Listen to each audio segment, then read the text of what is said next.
Okay, let's dive right in with this sentence right here. 我是美国人,我是医生.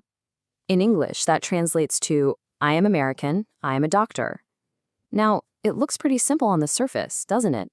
But today we are going to put this single sentence under a microscope. We're going to take it apart, piece by piece, and by the end of our talk, you won't just know what it means. You'll understand the incredible layers of logic, history, and culture that are packed inside. So, here's how we're going to tackle this. This is our roadmap. First, we'll talk about the two key identities this one sentence sets up. Then, we get to the fun part, deconstructing the individual Chinese characters to see the amazing stories they tell. After that, we'll look at the grammar, the core shi structure that holds it all together. And then, we're going to spend some real quality time on the cultural insights. I mean, why does an introduction like this matter so much? And finally, we'll put it all back together, focusing on how to say it perfectly. Ready? Let's get started. So when you break it down, this sentence is making two really clear, really distinct statements. The first part, 我是美国人, that establishes your national identity. The second part, 我是医生, establishes your professional identity. And you have to understand, in so many social and business situations in the Chinese-speaking world, these two things, where you're from and what you do, are absolutely fundamental. They help people understand who you are and where you fit. So this structure, this is your foundation for introducing yourself. Now for one of my absolute favorite parts of teaching this language. You know, I get it. Chinese characters can look really intimidating at first. It can feel like you just have to memorize thousands of random complex symbols. But what if I told you that so many of them aren't random at all? They're actually like little puzzles, built from simpler pieces, we call them radicals, that tell a story. And once you see that logic, everything changes. It's the key that unlocks the whole system. So, let's start with the word for America.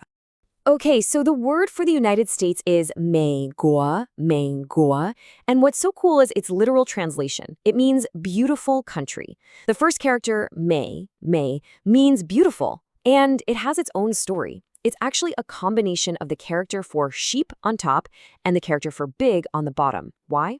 Well, because historically, a big, healthy sheep was a symbol of prosperity and, well, beauty. Now, let's take an even closer look at that second character, 国. So this character right here is cool. 国, it means country or nation. And just looking at it, it's a symbol. But when we look inside of it, we find this incredibly rich, almost poetic definition of what a country even is. And this is where the magic happens. This just perfectly shows the logic we were talking about. See, 国 is made of two parts. That outer box is a radical, 为, and it represents a border, an enclosure, a boundary. And the component inside, that's yu, which means jade. Now, in Chinese culture, jade is so much more than a pretty stone. It's a symbol of value, of purity, of treasure. So the character for country literally shows us treasure held within the borders. How amazing is that? It's such a powerful and memorable way to think about what a nation is. Something precious, something to be protected. All right, next up we have 人. This is one of the most basic and fundamental characters you'll learn. It's a pictograph, which means it started out as a simple picture. It was originally drawn to look like a person walking, seen from the side. So when you put it all together, you get 美国 plus 人, 美国人, literally a beautiful country person, an American. Simple, right? Okay, so that's the first identity down. Now let's tackle the second half of our sentence, the profession. The word for doctor is 医生, 医生. And just like with 美国, this is a two-character word, and we can get a much, much deeper appreciation for what it means by breaking it down. The story behind yi, the character for medicine, is just, it's absolutely fascinating. It tells you a story about ancient medical practices. So look at the components. First, you've got this radical, feng, which you can think of as a box or a container. Inside it, you have shi, which means arrow. And then off to the side, you have shu, which is a radical that often implies some kind of action. You put it all together and you get this vivid image, the act of treating a wound by taking an arrow out and putting it into a box. That is the ancient root of the concept of medicine. Incredible. And the second character here is sheng. Now, on its own, this character means life, or to be born, or to grow. In this context, when you attach it to another character, it often signifies someone who is a master of that thing, someone deeply involved in that practice. It's kind of like adding ist or in English. So yi sheng is literally a medicine life person. someone whose whole practice is dedicated to the art of healing and to life itself. Okay, so we've got our nouns, American and doctor. We've taken them apart and we've seen what they're made of. But how do we actually build the sentence? Well, that brings us to the grammatical glue that holds it all together. Let's move on to the core shi structure. This is truly the backbone of how you state your identity in Mandarin. The structure is wonderfully, beautifully simple. You have your subject, followed by the verb shi, followed by a noun. Shi is the verb to be, but it's used very specifically to link two nouns, to state that A equals B. For instance, 我是学生, I am a student. 他是老师, he is a teacher. It's direct, it's clear, and it's the foundation for almost any basic identity statement you're going to make. Now, for any of you who have ever struggled with verb conjugations in other languages, get ready for some fantastic news. In Mandarin, verbs don't conjugate. Just look at this comparison. In English, our verb to be is all over the place, right?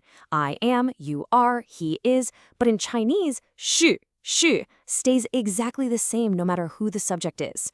我是, 你是, 他是. It never changes. From a learning perspective, this grammatical consistency is a huge relief. All right, we have the words, we have the grammar, we could stop there, right? Wrong, because language is never just a math formula. To really, truly communicate, you have to understand the culture behind the words. Knowing how to say I'm an American doctor is only half of it.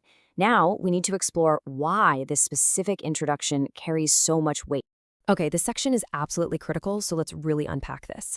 An introduction like this isn't just idle chit-chat, it serves a vital social function. First, by stating your nationality and your job, you immediately establish your group identity. It places you within a collective, which is a key frame of reference in a more collectivist culture. Second, it helps to define your social standing. Your profession, in particular, gives people a sense of your position in a social or professional hierarchy.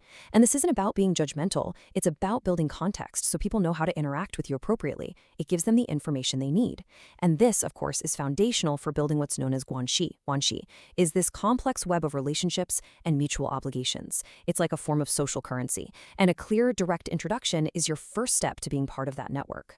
So ultimately, what this all comes down to is a reflection of broader cultural values, where a person's identity is often first understood through the groups they belong to, their country, their company, their family. All right, deep breath. We've gone through the characters, the grammar, and the culture. The last piece of this puzzle is pronunciation. We have to bring everything we've learned together and actually say it correctly. And in Mandarin, the tone is every bit as important as the sounds themselves. So let's put it all together. Okay, first, I just want you to listen while I say it at a natural speed. 我是美国人,我是医生. Got it? Now let's break it down, really slow and focus on those tones. I want you to repeat after me. 我, third tone. It's a falling, rising tone. Feel your voice dip down and come back up. 我, shi, fourth tone. This one is sharp, falling, like you're giving a command. Shi, mei, another third tone. Gua, second tone. This one rises, like you're asking a question. Gua, ren, another second tone, rising again. Then the second phrase. Wa, third. Shi, fourth. I, first tone. This one is high and flat, like you're singing a note. I, sheng, also first tone, high and flat. Okay, let's try it one more time. Slow.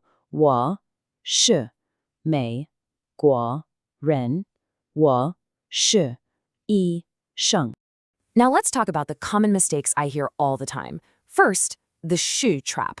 So many learners say it flat. Shi. Listen to the difference. Incorrect? 我是. Correct? 我是. You hear that sharp fall? It needs that power. Second, le guo rise. It's a second tone. Your voice has to go up. So it's not mei guo, it's mei guo, like a question.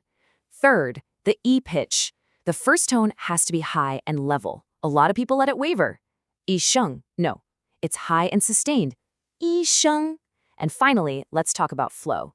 Once you get the tones down for each word, practice linking them together smoothly. You don't want to sound choppy like this. You want it to flow. And there we have it. We started with what seemed like a simple, straightforward sentence. 我是美国人,我是医生. And by taking the time to deconstruct it, we found a whole world inside. We found pictographic history, a beautifully logical grammar, and a really deep cultural significance that shapes how people interact. This, right here, is the power and the beauty of studying a language. And that brings me to a final thought for you to take away. We've spent all this time on just one way to introduce yourself in one language. So I'll leave you with this question to think about. How does the way you introduce yourself in any language, even your own, shape how others see you and define your place in the world? Thank you so much for joining me today.